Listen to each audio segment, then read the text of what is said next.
রহমানির রহিম।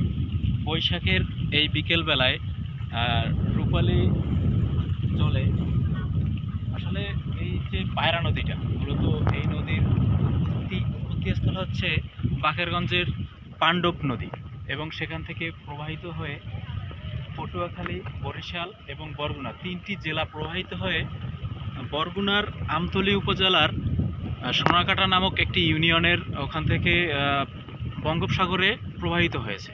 তাই সেই নদী সম্পর্কে আমরা দু চারটি কথা বলার উদ্দেশ্যে আজকে নদীর পাড়ে আসলাম। আসলে এই নদী নিয়ে বহু কথাই, বহু ঘটনাই রয়েছে।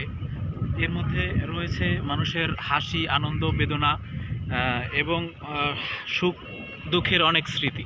বিশেষ করে আমরা একটা বাড়ি দেখাচ্ছি, এই বাড়িটা দেখবেন।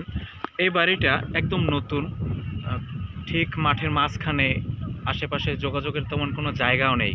কতটা মানুষ নিরুপায় হয়ে ওই জায়গাটায় একটা ঘর তোলে। এর প্রধান কারণ হচ্ছে নদী ভাঙন। এই যে দেখেন নদীটা কি পরিমাণ ভেঙে যাচ্ছে।